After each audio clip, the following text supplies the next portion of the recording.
জীবনের দৌড়াদৌড়ি থেকে স্বস্তি পাওয়া, নেশার একটা আলাদা জগতে হারিয়ে যাওয়া। নেশা স্বভাব কবে হয়ে গেল, স্বভাব কবে অভ্যেস হয়ে গেল আমি জানি না। এই নেশা আমার জীবন আর আমার নিজের লোকদের কখন ধ্বংস করে দিল সেটা আমি জানি না।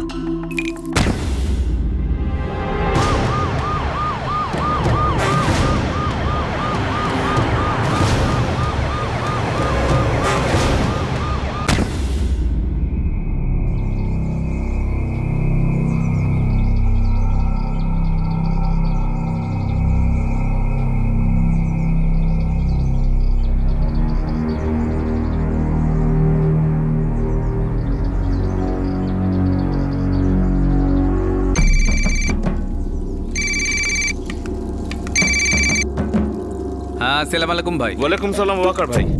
আচ্ছা শোনো, তুমি তোমার বোন সাদিয়ার বাড়িতে এক্ষুনি পৌঁছতে পারবে? সবাই ভালো আছে তো ভাই? জানি না ঠিক কি হয়েছে, হঠাৎ বাড়ি থেকে ফোন এসেছিল, মনে হলো টেনশনে রয়েছে, বললো তাড়াতাড়ি বাড়ি আসতে। ঠিক আছে, আমি এক্ষুনি আসছি।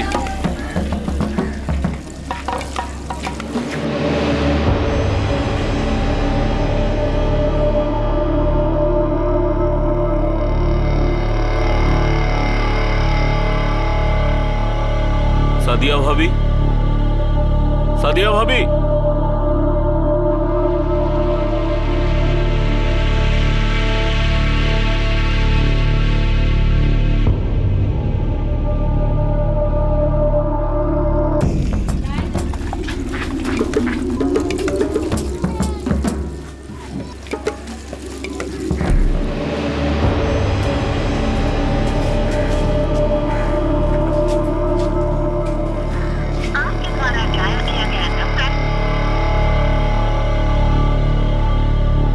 Hello, police station. স্যার তাড়াতাড়ি একটু আসবেন, এখানে কিছু হয়েছে। হ্যাঁ, এখানের অ্যাড্রেস হলো 12/145 মোল্লাপাড়া, মসজিদ গলি, মঈনুদ্দিন শেখ।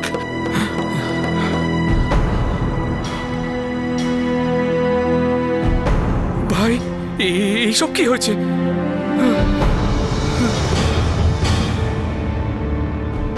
ওয়াকার ভাই, যখন আমি এখানে পৌঁছলাম দেখলাম দরজা খোলা, ভেতরে ঢুকে দেখি আমার দাদা এইভাবে পড়ে আছে। আমার বোন কোথায়? আমি জানি না ভাবি কোথায়। বিশ্বাস করো, আমি কিচ্ছু জানি না এসব কি করে হয়েছে। সাদিয়া, সাদিয়া, ভাবি, সাদিয়া, সাদিয়া ভাবি, সাদিয়া।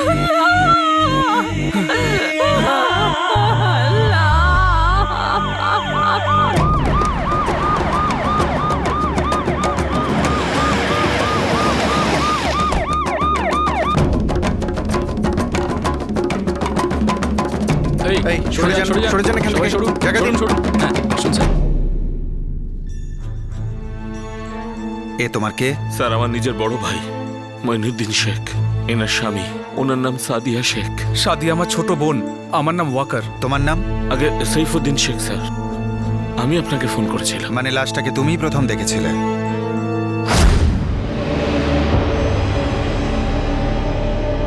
আমি এখানে এসে দেখি যে এই দরজাটা খোলা রয়েছে।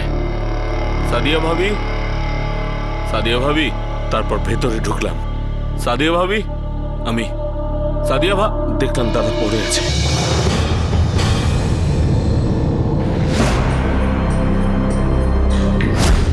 স্যার আমি যখন এখানে এলাম সাদিয়া ভাবিকে কোথাও দেখিনি, ভাবলাম ভাবিও বিপদে রয়েছে, তাই তক্ষুনি আপনাদের ফোন করলাম।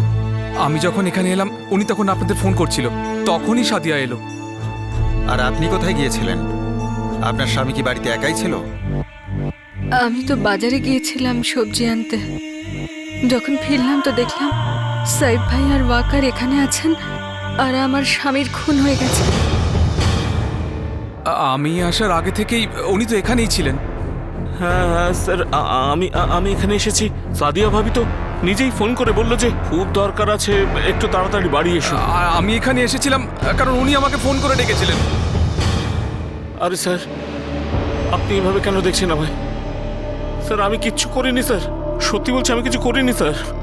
আপনিই বলুন, আমি আমার বড় ভাইকে কেন মারতে যাব, কেন খুন করবো ওকে?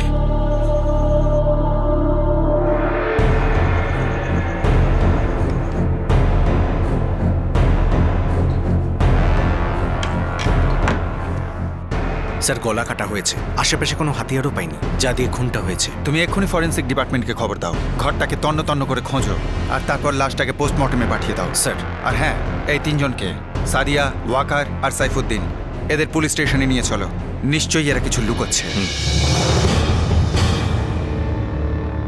নিহতের ভাই সৈফুদ্দিন হতবাক হয়ে গেল, কারণ তার বৌদি সাদিয়া আর সাদিয়ার ভাই ওয়াকার তার দিকেই আঙুল তুলছিল, ইঙ্গিত করছিল যে হয়তো সৈফুদ্দিনই তার দাদা মঈনুদ্দিনকে খুন করেছে। ঘটনাস্থলে সবার আগে সেদিন সৈফুদ্দিন পৌঁছয়। ওর কথা অনুযায়ী মঈনুদ্দিনের লাশ পড়েছিল ওখানে। এখন প্রশ্ন হলো যে এই তিনজনের মধ্যে মিথ্যে কে বলছে, আর খুনি কে ছিল, আর এই খুনটা কেন হয়েছিল?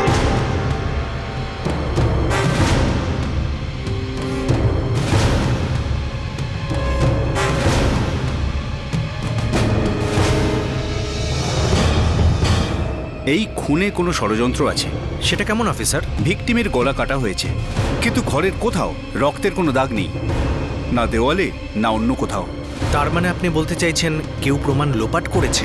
অবশ্যই করেছে, কেউ রক্তের দাগগুলো মুছেছে। এই ছুরির উপর একটা রক্তের দাগ আছে, এমনকি রান্নাঘরে কিছু বাসনেতেও রক্ত লেগে আছে। বাথরুম চেক করেছেন?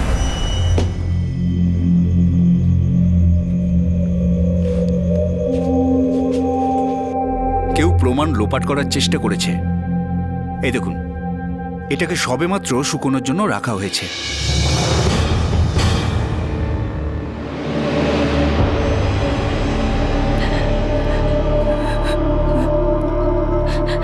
যদি আমি আমার দাদাকে মারবো তাহলে আমি নিজে কেন আপনাদের ডাকতে যাব, আর ওয়াকার ভাইকেও কেন ওখানে ডাকবো স্যার? দেখো, আমি এরকম অনেক ক্রিমিনালকে দেখেছি যারা বলে যে আমরা নির্দোষ, বাস্তবে তারা নিজেরাই খুন করে খুন হয়েছে বলে চিৎকার করে। স্যার আমায় বিশ্বাস করুন, আমি কিছু করিনি স্যার। আমার তো দাদার সঙ্গে দেখাও হতো না স্যার। ওই সাদিয়া ভাবি হঠাৎ আমাকে ফোন করে বললো যে খুব দরকার আছে। ভাই, ভাই শুনছো? তুমি এক্ষুনি এখানে চলে এসো। কেন, আবার কিছু হয়েছে? তুমি তুমি তাড়াতাড়ি এখানে চলে এসো, দেরি করো না, আমি অপেক্ষা করছি। ঠিক আছে, আমি এক্ষুনি আসছি। স্যার আমার মোবাইল দেখুন, স্যার আমার পুরো কল লিস্ট চেক করুন স্যার। আপনার যা যা দেখার দেখে নিন, আমি মিথ্যে কথা বলছি না স্যার। আপনি আমারও মোবাইল চেক করুন, তাতে প্রমাণ হয়ে যাবে যে আমি ওখানে গিয়েছিলাম, কারণ উনি আমাকে ফোন করে ডেকেছিলেন।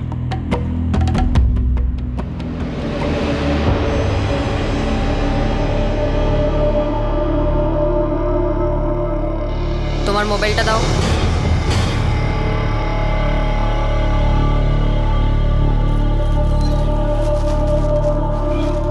সাদিয়া, এটা কিরকম তামাশা? প্রথমে তুমি তোমার দেওরকে ফোন করলে, তারপর তোমার দেওর তোমার বড় ভাইকে ফোন করলো, তারপর ওরা দুজন তোমারই ঘরে তোমার স্বামীর লাশ দেখতে পায়। এমন কি ব্যাপার আছে যা তুমি লুকোচ্ছ? তাহলে তুমি কি তোমার স্বামীকে খুন করেছো? হ্যাঁ, আমি আমার স্বামীকে খুন করেছি। খুন করেছি আমার স্বামীকে, কেননা আমি এত যন্ত্রণা সহ্য করতে পারছিলাম না।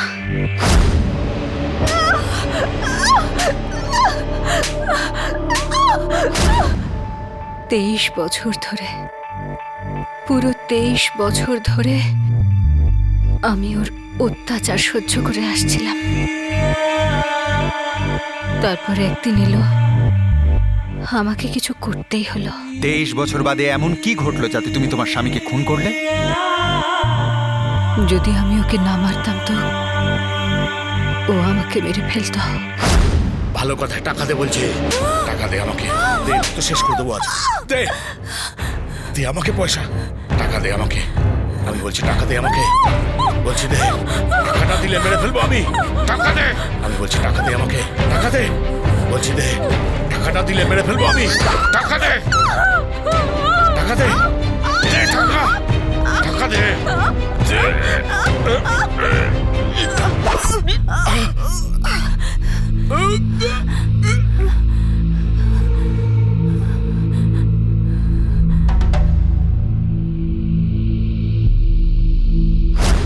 আমি আমার জীবন বাঁচানোর জন্য ওর জীবন নিয়ে নিলাম।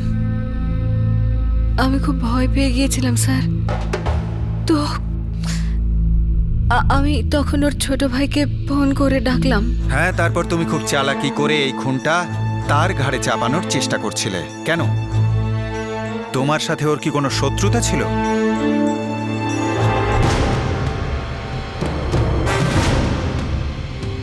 এটা কিন্তু কয়েকবার নয়, মাত্র একবার জোরালো আঘাত করা হয়েছে আর গলাটা পুরো কেটে গেছে। তার মানে কোনো পেশাদারের কাজ এটা? আমার তা মনে হয় না, তবে এটা অবশ্যই যে কাজটা খুব নিপুণভাবে হয়েছে।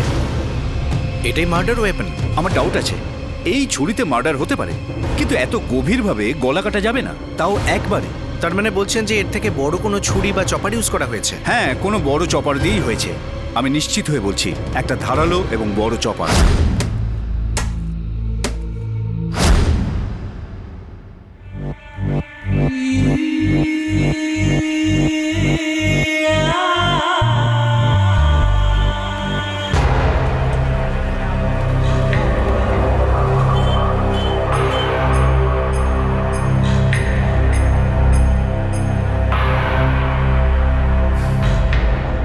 দাদা, তুমি কোথায় যাবে? কিছু তো ভেবেছো? জানি না, এটা রেখে দে, রাখ, আর এখানেই থাকিস, আম্মির খেয়াল রাখিস। আর দাদা তুমি? আমার কথা ছাড়।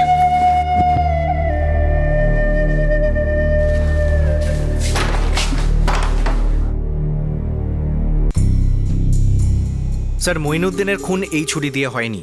তার মানে ওই মহিলা মিথ্যে বলছে, নিশ্চয়ই কিছু লুকোচ্ছে। দুই ছেলে, মজিদ আর নওয়াজ, দুজনেই বেপাত্তা। দুজনের ফোনও বন্ধ বলছে। প্রতিবেশীদের সাথে কথা হয়েছে আমার, জানতে পারলাম যে ওরা বাবা মায়ের সাথেই থাকতো, কিন্তু কোথাও পাওয়া যাচ্ছে না। তুমি ওয়াকার আর সাইফুদ্দিনকে ডেকে পাঠাও, কেননা শুধু ওই মহিলাই মিথ্যে বলছে না।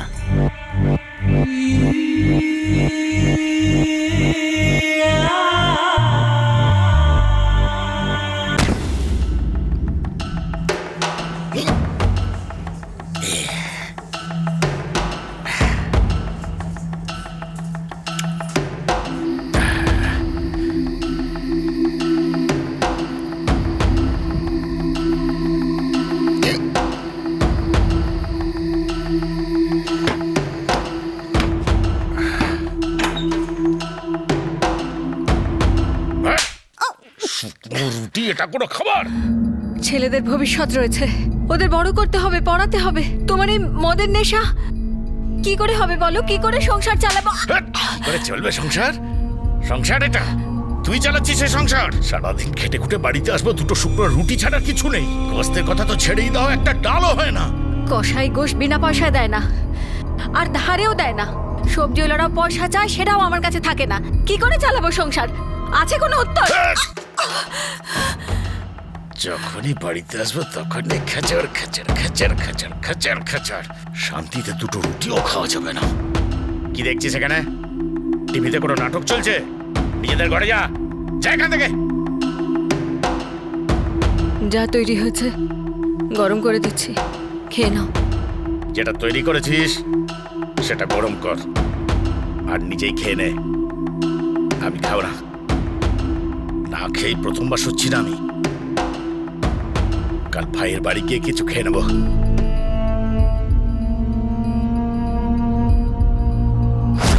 স্যার, আমি জানতাম যে আমার দাদা ভালো বাপ ছিল না, আর না ভালো স্বামী। তাহলে 23 বছর তোমার বৌদি কেন অপেক্ষা করলো তোমার দাদার গলা কাটতে?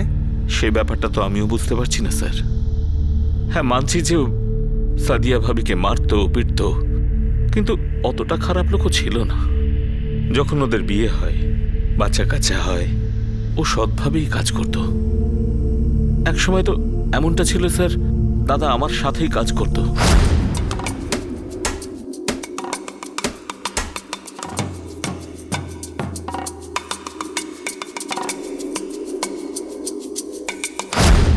এসব ওই 12 বছর আগের কথা স্যার।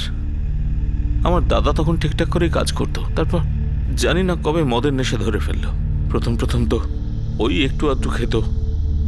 আমরা তো কেউ জানতেও পারিনি স্যার যে কবে মদ ওকে খেতে শুরু করলো। আর যখন জানতে পারলাম, অনেক দেরি হয়ে গেছে স্যার।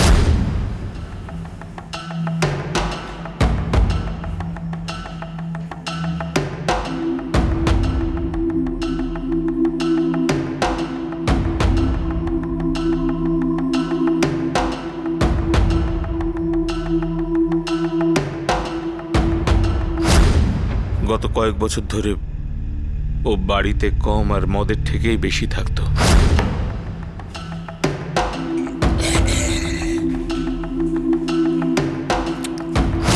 আর একটা সময়ের পর স্যার মদের সঙ্গে সঙ্গে আফিম, গাঁজা, চরস সবকিছু শুরু হয়ে গেল স্যার।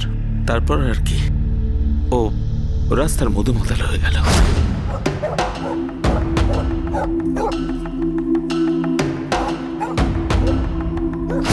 আর তারপর একদিন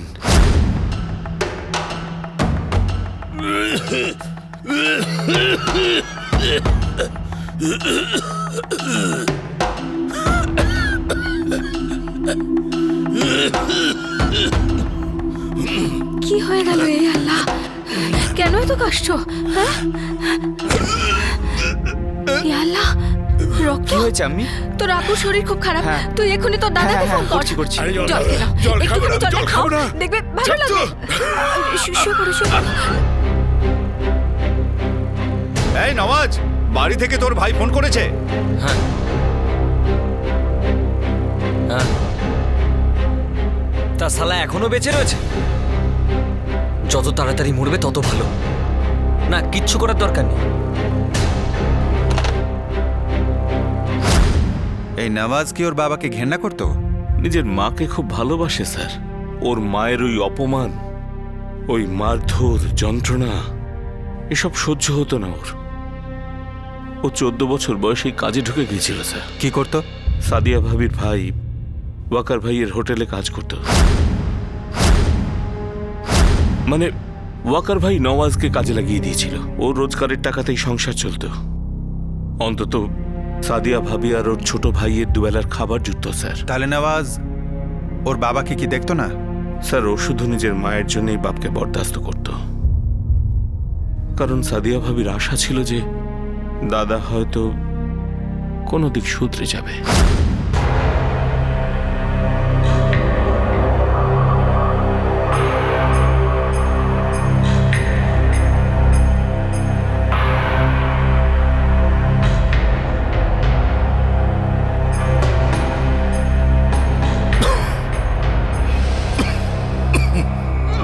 দেখুন, আপনার স্বামীর টিবি হয়েছে।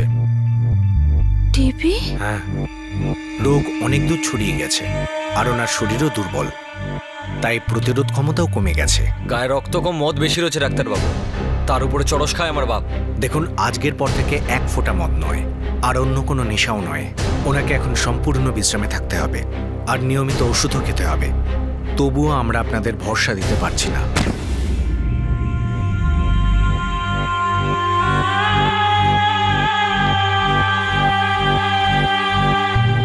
বাবা, 1000 টাকা ভাইকে দিয়ে দাও। বাবা, তুই গিয়ে ওষুধগুলো কিনে আন। আমরা গেটের বাইরে দাঁড়িয়ে থাকবো, ওখান থেকে রিক্সা করে নেবো। হ্যাঁ, যা। আমি কেন সব করতে যাচ্ছ? জানোয়ারের মতো তোমাকে মারি। সমস্ত টাকা মদ গাজায় উড়িয়ে দিয়েছে, আমাদের কথা একবারও ভাবেনি।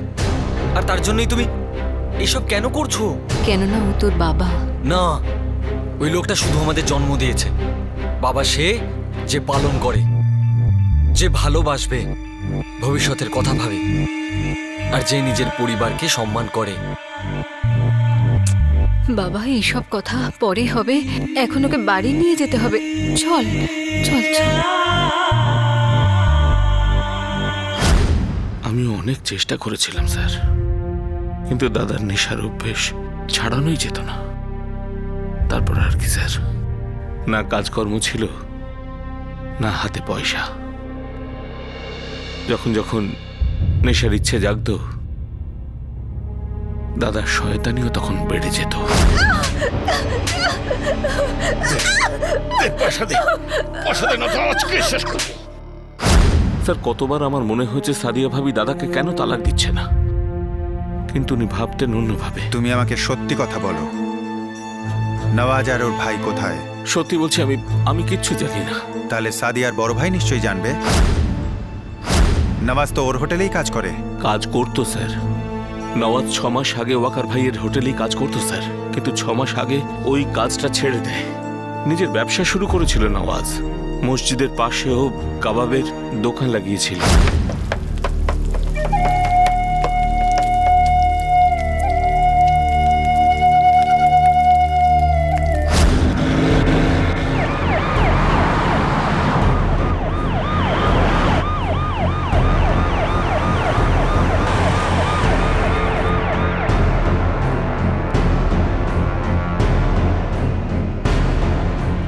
হ্যাঁ স্যার, দোকান বন্ধ আর কেউ কিছু জানে না।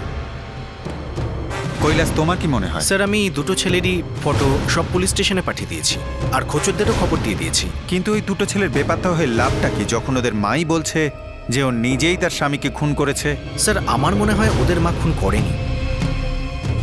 দেখো সাদিয়া, প্রথমে তুমি তোমার স্বামীর খুনটা তোমার দেওরের ওপরে চাপানোর চেষ্টা করেছিলে, কিন্তু পারলে না। আর আমরা এটাও জানি যে তুমি তোমার বাড়ির ছুরিতে, মেঝেতে, এমনকি দেয়াল থেকে রক্তের দাগ মোছারও চেষ্টা করেছিলে, কিন্তু সেটাও তুমি করতে পারোনি, কারণ তুমি তোমার স্বামীর মৃতদেহ লুকোতে পারোনি। কিন্তু এখনো তুমি কিছু লুকোচ্ছ। আমি কিচ্ছু লুকোচ্ছি না স্যার, এটাই সত্যি যে আমি আমার স্বামীকে খুন করেছি। 23 বছর ধরে মারধর, গালিগালাজ, খালি পেটে থাকা, নিজের বাচ্চার সামনে অপমান হওয়া, এত কিছু সত্ত্বেও স্বামীর খেয়াল রাখা, এসব কি? সাদিয়া, আমি খুব ভালো করেই জানি যে তুমি তোমার স্বামীকে খুন করনি, আর যে খুনটা করেছে তাকে তুমি ভালো করেই চেনো। কেসের শুরু থেকেই পুলিশের সাদিয়ার বয়ানের উপর সন্দেহ ছিল। এটা অসম্ভব মনে হচ্ছিল যে 23 বছর ধরে তার স্বামীর অত্যাচার সহ্য করার পর সে তার স্বামীকে খুন করে, আর তাও তার গলা কেটে। এটা অসম্ভব কেন মনে হচ্ছিল? কারণ ভারতীয় মহিলাদের মধ্যে এই ধরনের বিহেভিয়ার খুব কম দেখা যায়। বেশিরভাগ মহিলাই সব কষ্ট সহ্য করে নেয়, বছরের পর বছর অসহায়তার অন্ধকারে ডুবে থাকে। সাদিয়ার 2 ছেলে ছিল, নওয়াজ আর মাজিদ, যারা ওকে খুব ভালোবাসত, শ্রদ্ধা করত। ওদের মাতাল আর ড্রাগ এডিক্ট বাবার প্রতি কোনো সম্মান ছিল না, কোনো শ্রদ্ধা ছিল না। যদি কিছু ছিল তাহলে সেটা ভয়ঙ্কর রাগ আর আক্রোশ। বড় ছেলে নওয়াজ এটা বুঝতে পারত না যে তার আম্মি এই শয়তানটিকে এতদিন কেন সহ্য করছেন।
নাও আমি আমার দোকানের প্রথম কাবাব।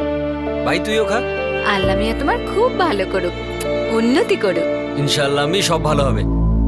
আর কয়েকদিনের ব্যাপার, আমি একটু টাকা জমিয়ে নি, তারপর আমি ভাইকে সৌদি পাঠাবো কাজের জন্য। ও কি করে একা যাবে ওখানে? আরে আম্মি, ও এখন আর ছোট নেই, ওর ভালো চাকরির ব্যবস্থা করে দেবো। আর যখন রোজগার করতে শিখবে তখন আরো বড় হয়ে যাবে। হ্যাঁ আমি যেতে পারবো, আমি সব কাজ করতে পারবো। আমাকেও তো দাদার মতো কিছু করতে হবে, বড় হতে হবে। আমি মামুজানের হোটেলে একজন কাস্টমার পেয়েছি, সে সৌদিতে কাজ করে। সে আমায় কথা দিয়েছে ওর একটা ভালো চাকরির ব্যবস্থা করবে। ওর নাম্বারটা আমার সব আছে আমার কাছে। বাবা আমার সোনা, তুই এত বড় কবে হয়ে গেলি রে? ব্যাস আমি, ভাই নিজের পায়ে দাঁড়া, তারপর আমি তোমাকে হজে নিয়ে যাব। তুমি সারা জীবন যত কষ্ট করেছো সব দূর করে দেবো।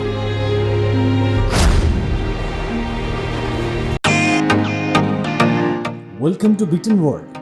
How may I assist you? নতুন ফ্ল্যাটের জন্য একটা স্ট্যান্ড ফ্যান আর কুলার নেব।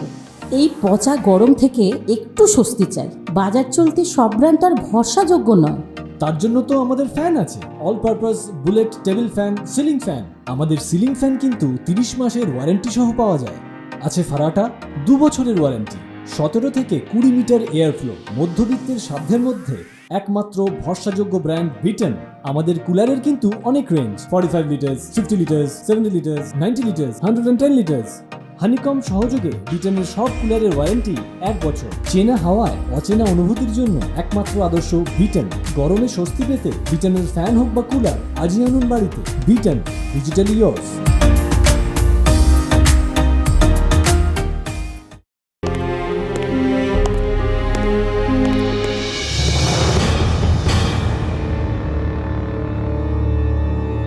তোমার মা সাদিয়া আমাদের বলছে যে সেই নাকি তোমার বাবাকে খুন করেছে, কিন্তু আমার পুরো বিশ্বাস ও কাউকে বাঁচানোর চেষ্টা করছে, হয় তোমাকে নয়তো তোমার ছোট ভাইকে বাঁচাচ্ছে। ভাই এখনো ছোট স্যার, ওকে টেনে আনবেন না। আব্বুকে খুন আমি করেছি। আমি দোষটা নিজের ঘাড়ে নিচ্ছে যাতে আমি বেঁচে যাই। তুমি তোমার বাবাকে খুন এই জন্যে করেছো কারণ তুমি তাকে ঘৃণা করতে, কেননা সে তোমার মাকে মারতো। হ্যাঁ স্যার, আমার সহ্য হতো না। বুঝতাম না আমি কেন এই জঘন্য শয়তান লোকটার সাথে জীবন কাটাচ্ছে। ওই লোকটা সবসময় নিজের কথা ভাবতো, নেশায় ডুবে থাকতো। আমরা গরিব হতে পারি স্যার, কিন্তু জীবনটা এতটাও জঘন্য ছিল না। আমি তো এটা বুঝতেই পারলাম না যে ওই লোকটা কেন আমাদের জীবনটাকে নষ্ট করলো, কেন আমার আম্মিকে সারা জীবন ধরে শুধু কষ্টই দিয়ে গেল, কেন নির্লজ্জের মতো টাকা চাইতো, কেন শুধু গালিগালাজ করতো। আর এত কিছু সত্ত্বেও আমার আম্মি ওই লোকটা সারা জীবন খেয়াল রাখলো। কেন বলতে পারেন? কেন? তুই আমাকে পয়সা দিবি কিনা? না, দেখ, পয়সা না দিলে এখানেই কোড়া টিপে মেরে ফেলে দেবো। ডাক্তার তোমাকে নেশা করতে বারণ করেছে। মদ তুমি ছুঁতে পারবে না। কম বয়সে তুই অনেক নাটক করেছিস পরপুরুষদের সাথে, আমারই পয়সা। এখন আমাকে পয়সা দিতে আটকাচ্ছে। কি হচ্ছে এটা? আমি তুমি একে একটাও টাকা দেবে না। মদ খাবে, গাঁজা ফুকবে, বাড়ি থেকে বেরিয়ে যাও, টাকা কামাও আর নিজের পয়সায় খাও। তাহলে তুই এত বড় হয়ে গেছিস, বাপের সঙ্গে তর্ক করছিস? তর্ক করছি কারণ তুমি ভুলে গেছো যে তুমি মায়ের নামে কি কি বলছো। বাজে বাজে কথা বলছো শুধুমাত্র নেশার জন্য। হ্যাঁ, এখন তো আমি শয়তানি, আর তোর মা খুব ভালো। রোজ দুপুর বেলায় পরিসাজে পরপুরুষের আব্বু, সাথে। যদি তুমি আরেকটা বাজে কথা বলেছো তাহলে দেখো। আমি দেখে নিয়েছি, আর তুইও যদি দেখতে চাস তাহলে দুপুরে দেখিস, তাহলেই দেখতে পাবি কি জিনিস তোর আম্মি। বাবা, বাবা তুই এখান থেকে চল, শুয়ে পড় গিয়ে। তুই বাইরে থেকে কাজ করে এসেছিস, তুই এর মধ্যে থাকিস না, আমি সব সামলে নেব। না আম্মি, তুমি সামলাতে পারবে না। এত কিছুর পরেও তুমি এই লোকটাকে সহ্য করে যাচ্ছ। এ যা খুশি বলে যায় আর তুমি কিছুই বলো না। যদি তুমি আম্মির ব্যাপারে আরেকটাও বাজে কথা বলেছো তাহলে তোমাকে ঘাড় ধাক্কা দিয়ে বাড়ি থেকে বার করে দেবো। না বাবা, এরকম বলে না, রাগ সামলাও। তুমি এসো না, শুয়ে পড়ো। ডাক্তার তোমাকে উঠতে বারণ করেছে, শুয়ে পড়ো। তোমার শরীর খুব দুর্বল, উত্তেজিত হও না তুমি। তুই আয় আয়, চ ভেতর চ। চল এখান থেকে, তুই চল চল। বাপকে চোখ রাঙাচ্ছে, আমাকে বাড়ি ছাড়তে বলছে।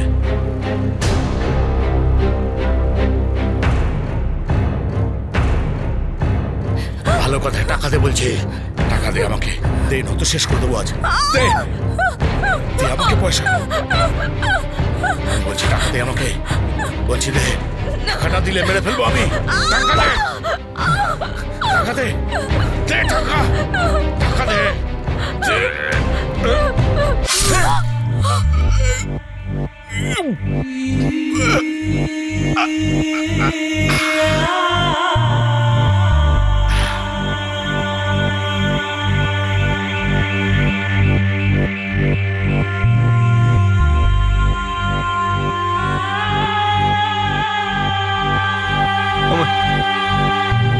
ক্ষমা করে দিও আম্মি।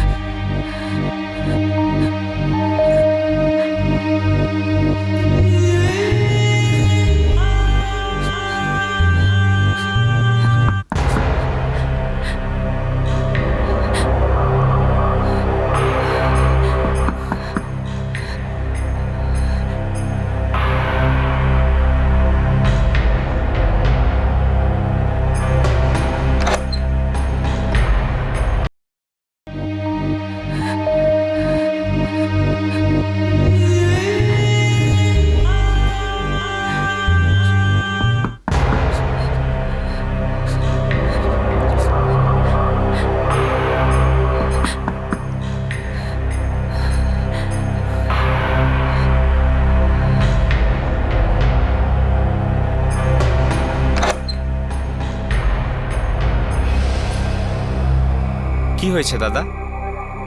আম্মি, কি হয়েছে?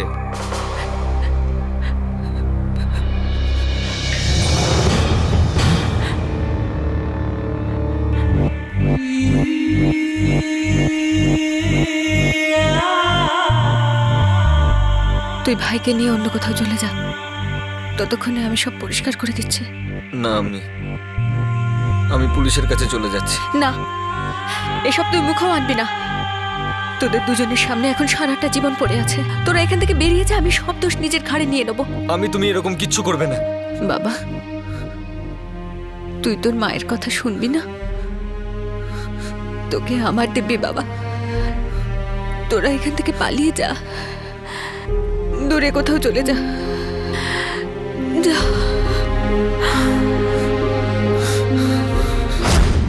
মার্ডারটা আমি করেছি স্যার। মাজিদ আর আমি নির্দোষ। অনেক বছর ধরে আমরা এটা সহ্য করে এসেছি। ও একটা শয়তান ছিল, আমির কষ্ট সহ্য করতে পারিনি স্যার। আমি আব্বুকে মারতে চাইনি, হয়ে গেছে। আর ওই চপারটা কোথায়, যেটা দিয়ে তুমি তোমার বাবাকে মেরেছো?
ভাই, আমির খেয়াল রাখিস, আমিকে কষ্ট দিস না। হ্যাঁ দাদা। আমাকে ক্ষমা করে দিও বাবা।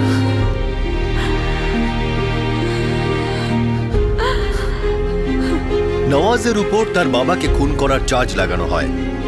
সে এখন পুলিশ হেফাজতে আছে। নওয়াজ ওর মাকে বাঁচাতে চাইতো, আর এই কারণেই সে তার বাবাকে মেরে ফেলে। কিন্তু সে যেটা করেছে সেটা একটা অপরাধ, জঘন্য অপরাধ। কিন্তু সাদিয়ার সঙ্গে যেটা ঘটেছিল সেটা কি কম জঘন্য ছিল? প্রত্যেকটা দিন তিল তিল করে কষ্ট দিয়ে তাকে মৃত্যুর মুখে ঠেলে দেওয়া হচ্ছিল, টর্চার করা হচ্ছিল ওর সাথে। আর সেই সঙ্গেই সাদিয়ার 2 নিষ্পাপ ছেলের শৈশবেরও খুন হয়ে যায়।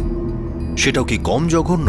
মদের নেশা, ড্রাগ এডিকশন, যেন এটা প্রত্যেকটা কেসে শুধুমাত্র অ্যাডিক্টকেই শেষ করে দেয় না, বরং তার পুরো পরিবারকে পিষে জ্বালিয়ে ছাই করে দেয়। নেশার আগুন শ্রেণী বিচার করে না, জাতপাত, উঁচু নিচু, ধনী গরিব কিচ্ছু দেখে না, শুধু যা হাতের কাছে থাকে তাই শেষ করে দেয়। এই আগুনটা হঠাৎ করে লাগে না, শুরু হয় একটা শিখার থেকে। এক আধবার পান করা, এক আধ ছিলিম টানা, রিল্যাক্স করার জন্যে, টেনশন দূর করার জন্যে, ক্লান্তি দূর করার জন্যে। কয়েক মুহূর্তের নেশা যেন সারা জীবনের সবকিছুর উপর ধোয়ার চাদর বিছিয়ে দেয়। আর তারপর মানুষ এই চাদরটাকে ছাড়া থাকতে পারে না। তার মনে হতে থাকে যে নেশা তার সমস্ত কষ্টগুলোকে কম করে দিচ্ছে।